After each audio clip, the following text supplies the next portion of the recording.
Bonjour à toutes et à tous, c'est un nouveau numéro d'Express Orient spécial coronavirus que nous vous proposons cette semaine. Un numéro que nous avons intitulé « Le confinement dans l'isolement ». Et quoi de mieux pour l'illustrer que ce mur en béton qui sépare Israël, là où nous sommes, de la Cisjordanie, juste de l'autre côté, car nous allons vous montrer les endroits les plus enclavés du Moyen-Orient, à commencer par la bande de Gaza. Nous serons ensuite en duplex avec un humanitaire de la province d'Idleb en Syrie, un témoignage fort d'un lieu pour l'instant épargné, mais où l'on craint le pire. Et enfin, nous ferons un tour en Iran. Vous le savez, le pays est sous le coup des sanctions économiques américaines et frappé de plein fouet par le Covid-19.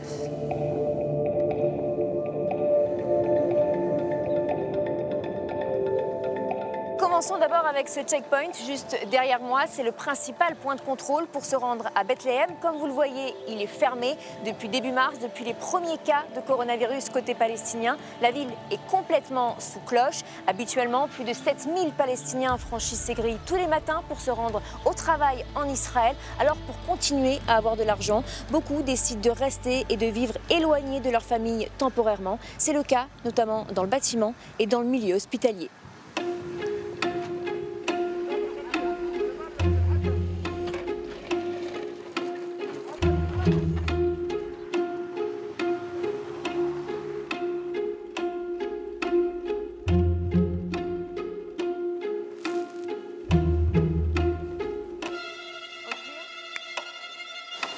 Nous sommes désormais avec le docteur Walid Namour. Bonjour docteur. Bonjour.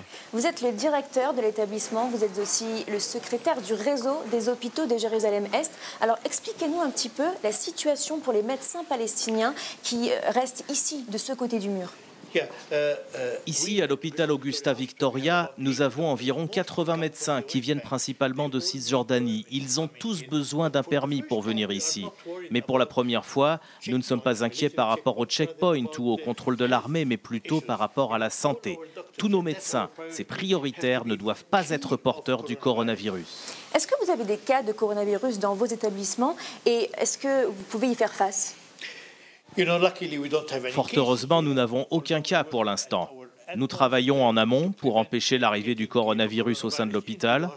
Je ne sais pas si on peut être vraiment prêt, entièrement prêt à affronter les cas de coronavirus. Mais évidemment, nous mettons tous nos efforts en œuvre, 100% de nos efforts. On ne peut pas garantir 100% des résultats, mais nous avons beaucoup de manques dans les équipements médicaux, notamment ceux qu'on appelle les EPP, les équipements de protection personnelle, mais aussi, bien sûr, les respirateurs. Maintenant, je vais vous montrer l'unité spéciale Corona. Nous avons travaillé dur ces dernières semaines pour la mettre en place. C'est complètement en dehors de l'hôpital et c'est important. Si vous revenez dans 2 ou 3 jours, cette unité sera entièrement prête à accueillir des patients. Que Dieu vienne en aide à ceux qui seront malades du corona. Vous souffrez du manque des fonds américains ? Oh oui, oui. Ces 3 dernières années, les hôpitaux de Jérusalem-Est ont été gravement impactés par l'arrêt des aides américaines. Entre 2012 et 2017, ces aides s'élevaient à 25 millions de dollars chaque année. Quand Trump est arrivé, il a décidé de les suspendre. Et ça nous a mis dans une situation terrible, une situation vraiment très difficile. Alors comme vous pouvez l'imaginer, quand vous souffrez déjà de problèmes budgétaires, que vous devez faire face à une nouvelle crise comme le coronavirus, c'est terrible. Et c'est un message pour le reste du monde. Nous, à Jérusalem, on nous laisse seuls. Les Israéliens ne prêtent pas attention à nous. Ils ne s'occupent pas du système de santé à l'Est. Et maintenant, on traverse des moments vraiment difficiles.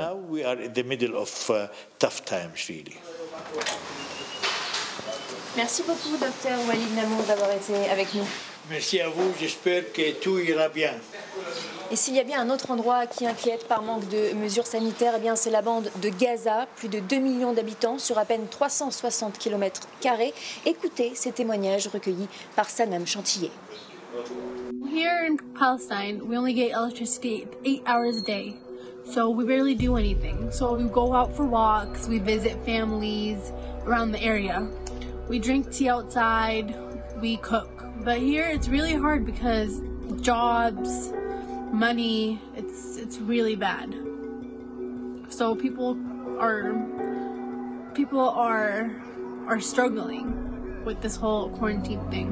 My family and I are committed to quarantine, full hygiene and social distancing. But here in Gaza, it's very difficult to apply it because we have overpopulation, where 2 million people live on an area of 360 square kilometers. We have difficult situation in all over the world because of coronavirus, but the most difficult in Gaza, especially because of blockade and lack of hospitals and the treatments. So I will tell you what we're trying to do in our homes. I play bodybuilding 2 hours every morning. After that, I watch movies if I have electricity, because you know we don't have electricity every time because of blockade. If this virus has spread, it would be a disaster and Gaza would collapse, I think. Although that our government has ruled a quarantine and all the places are closed, people here are still hanging out and going outside because they believe that it's the only hope to see life and to live their lives. There are more than 2 million people living in here under God knows what circumstances, lack of food, lack of many things. So besides the lockdown, Israel is preventing supplies from entering Gaza Strip, such as food, medical equipment, medicine, tests for the virus. This is inhumane. What if coronavirus entered Gaza?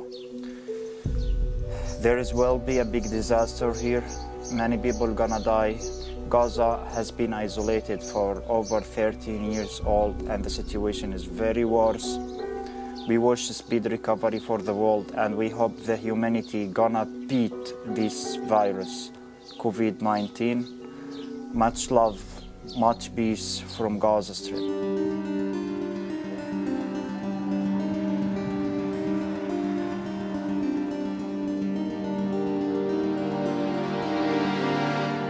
Partons maintenant en Syrie, dans la province d'Idleb, dernière région qui échappe toujours aux autorités syriennes et où la guerre fait encore rage. Kassim Mohamed, vous êtes travailleur humanitaire pour l'ONG médicale UOSSM et vous êtes en duplex depuis le camp de Der Hassan avec votre téléphone portable. Bonjour Kassim. Bonjour, je suis ravi d'être avec vous sur France 24. Alors expliquez-nous un petit peu la situation sur place. Y a-t-il des cas de coronavirus ? Nous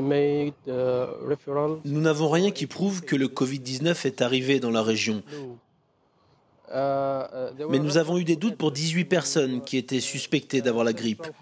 Nous les avons envoyées à l'hôpital central d'Idleb où ils ont un appareil PCR qui permet de détecter les cas de coronavirus. Tous les tests se sont avérés négatifs. Donc il n'y a pas de cas de coronavirus dans la région. Kassim, en termes d'équipement, on imagine que ça va être compliqué. Est-ce que vous êtes prêt pour faire face à ce virus ? Non, on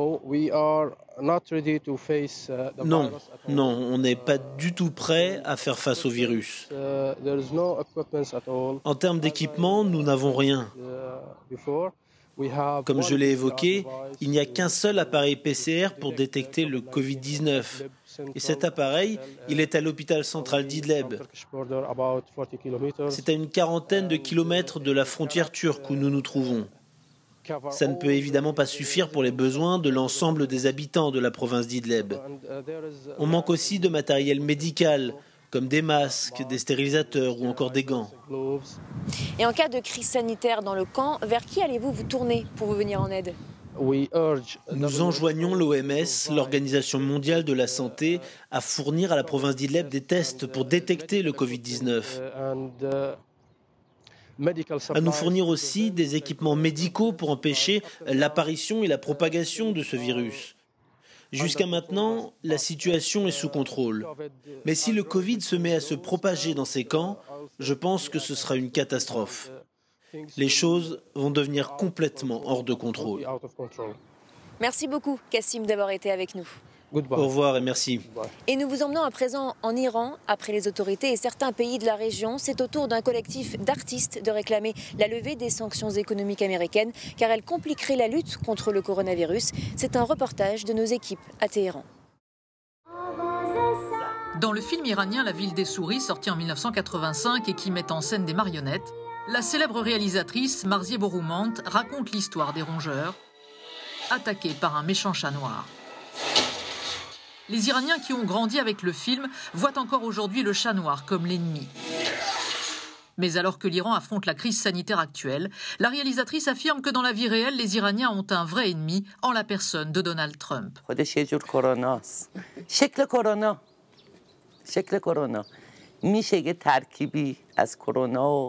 Marzieh Boroumand fait partie des centaines d'artistes qui ont signé cette lettre ouverte condamnant les sanctions de l'administration Trump contre l'Iran.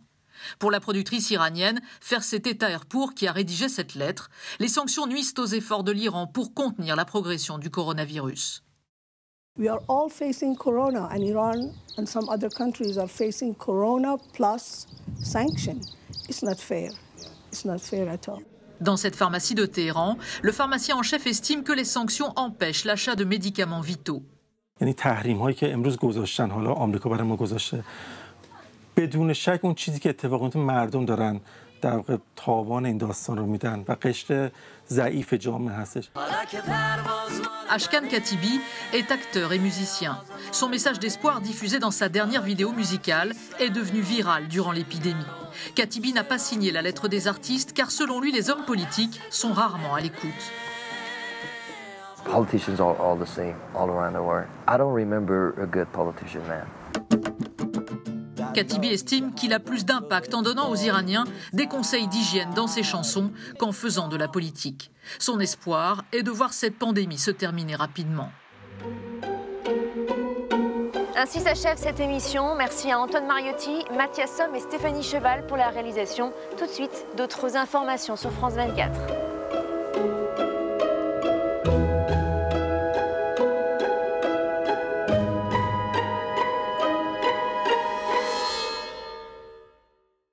La météo avec la